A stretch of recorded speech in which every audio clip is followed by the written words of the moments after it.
La persévérance implique davantage qu'une attente patiente. L'attitude que nous adoptons et maintenons vis-à-vis des autres pendant notre temps d'attente est d'une importance capitale. Dieu seul connaît la durée de toute chose, même si notre impatience transparaît dans notre comportement au point de nous rendre, nous et notre entourage, misérables et nerveux. Lui ne se pressera jamais de nous répondre. Écoutons, nous moissonnerons à l'heure due, Galates 6:9. L'heure due est l'heure choisie par Dieu, pas celle de notre choix. Nous sommes toujours pressés, lui ne l'est jamais. Il prend toujours le temps de faire les choses comme il faut.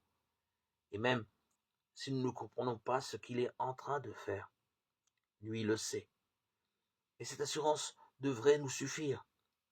Le minutage précis des actions divines est son affaire. Il n'est jamais en retard, mais jamais en avance non plus. Il ne manque jamais l'occasion de développer notre aptitude à la patience, tout en développant d'autres fruits de son esprit en nous.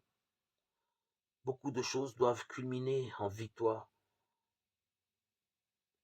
au même moment, si nous voulons arriver vainqueurs au bout de notre course, ici-bas.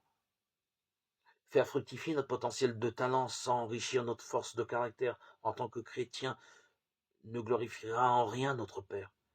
Si nous réussissons merveilleusement bien dans toutes nos entreprises, tout en écrasant de notre personnalité ceux qui nous approchent, comment Dieu pourrait-il être satisfait de notre réussite? Voilà pourquoi, lorsque nous outrepassons la position qu'il nous a assignée avec beaucoup de bonté, mais aussi de fermeté, il enraye notre élan, nous force à piétiner et à attendre l'arrivée des autres, que nous avions voulu dépasser par nos propres forces. Certes, nous trouvons déplaisant de nous trouver ainsi bloqués à attendre, mais plus tard, nous nous rendons compte des erreurs abominables que nous aurions pu commettre si nous avions suivi notre agenda plutôt que de nous plier à celui de Dieu. Vous avez besoin de persévérance maintenant, afin d'obtenir plus tard tout ce qu'il vous a promis. Hébreux 10, 36. Ne l'oublions pas, c'est Dieu qui développe la patience en nous. C'est d'ailleurs un des fruits de l'Esprit Saint que nous avons reçu à notre baptême.